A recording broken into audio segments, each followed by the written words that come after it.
नमस्कार, स्वागत है आपका इस विशेष बातचीत में जिसमें हम मोहिनी एकादशी जो एक विशेष उत्सव की तरह मनाया जाता है और उस दिन का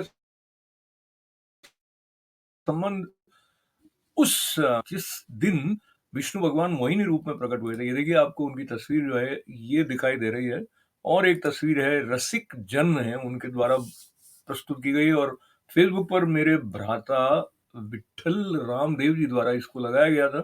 तो उससे मुझे लगा कि इसकी बात को लेते हुए जो महत्व होता है जीवन में प्रयत्न करने का उसकी चर्चा भी की जाए।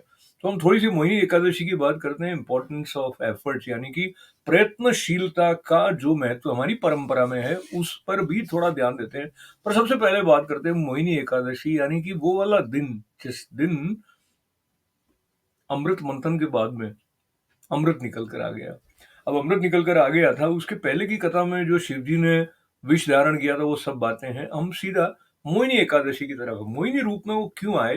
क्योंकि अमृत मंथन के लिए जो प्रकल्प था, वो इतना बड़ा था कि देवों को दैत्यों की मदद लेकर उसको पूरा करना हुआ। तो जब अमृत प्राप्ति हो गई समुद्र से, तो ये था कि उसको बाँट लेना है। तो अब दैत्य भी यदि अमृत का पान कर लेंगे तो वो अमर हो जाएँगे।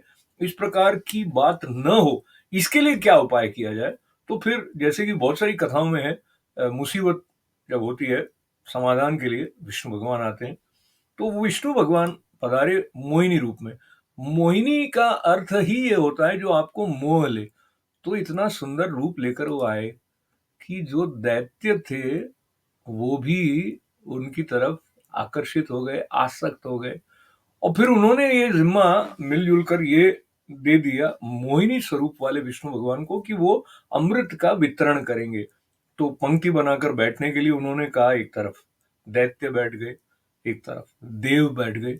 अब हो ये रहा है कि वो जब वितरित कर रहे थे तो देवों को तो अमृत दिया जा रहा था, दैत्यों को नहीं दिया जा रहा था। इस बात को भाँप कर जो 2 जने थे जो कि राहु केतु के रूप में थे, वो देवों की पंक्ति में आकर बैठ गए। इसके बाद में उनका सिर काट दिया गया था, थोड़ा तो अमृत चला गया था। इस प्रकार की कुछ कथा आती है।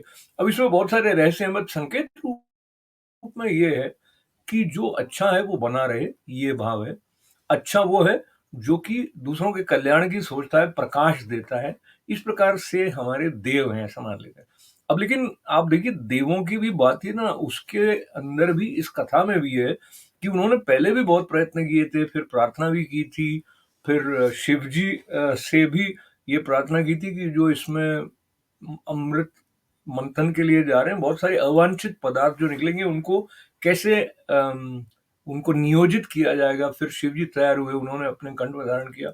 बहुत सारी बातें हैं। पर इसमें मुख्य बात क्या है कि अगर कोई कार्य सिद्ध करना है, तो एक तो धैर्य की आवश्यकता है। धैर्य के साथ-साथ ये आवश्यक है कि सबको साथ लेके चला जाए और ये साथ लेने के लिए भी धैर्य की आवश्यकता होती है। इसमें जो गायत्री मंत्र है उसका स्मरण इसलिए कर रहा हूँ क्योंकि एक पुस्तक है जिसमें पंडित श्रीराम शर्मा आचार्य जी ने आपत्तियों में धैर्य तो ओम भूर्भुवस्व तत्सवितुर्वरेण्यम भर्गो देवस्य धीमहि धियो यो न प्रचोदयात्। तो गायत्री मंत्र का ओम भूर्भुवस्व के बाद में तत्सवितुर्वरेण्यम ये मुख्य रूप से मंत्र तत्सवितुर्वरेण्यम यहाँ से शुरू होता है। तो 5वां जो अक्षर है वो तू है। उन्होंने इसके बारे में बताया कि तुषाराणां प्रपातेति प्रयत्नो धर्म आत्मनः महिमा च प्रतिष्ठां च प्रोक्तो यार शमस्य ही। इसका मतलब है कि आपत्तिग्रस्त होने पर भी प्रयत्न करना आत्मा का धर्म है। इस बात को हम अपने अंदर धारण कर लें। हम प्रार्थना तो करते हैं, प्रयत्न नहीं करते हैं कई बार। तो ये कहते हैं कि आपत्ति आएगी तो प्रयत्न करना आत्मा का धर्म है। प्रयत्न की महिमा और प्रतिष्ठा अपार कही गई है। तो चाहे जैसी स्थिति हो मनुष्य को धैर्य नहीं छोड़ना चाहिए और उस स्थिति को ठीक करने के लिए प्रयत्न करना ही चाहिए और उसमें धैर्य अगर नहीं होगा तो प्रयत्न ठीक से हो नहीं पाएंगे। तो धैर्य रखकर प्रयत्न करने की महिमा की बात को लेते हुए आपको अपने स्वभाव के अनुसार ये देखना होता है कि कैसी परिस्थितियों में मैं कैसा आचरण करता हूँ। तो हम देखेंगे तो पता लगेगा कि वैसी परिस्थिति आई थी और मैं बहुत विचलित हो गया था, मैं अंदर से घबरा गया था। तो मैं कैसे अपने आप को इस तरह का बनाऊँ कि विकट परिस्थिति में भी मैं घबराऊँ नहीं। उसमें उस श्रद्धा को बढ़ाने में हम क्या कर सकते हैं तैयारी के रूप में, तैयारी निरंतर चाहिए। तैयारी अपने आप को जानने की निरंतर चाहिए। अपने आप को और संसार के संदर्भ में हमारा क्या कोऑर्डिनेट है, हम क्या हैं, कहाँ हैं, इसके बारे में भी सोचने की आवश्यकता इसलिए हो जाती है।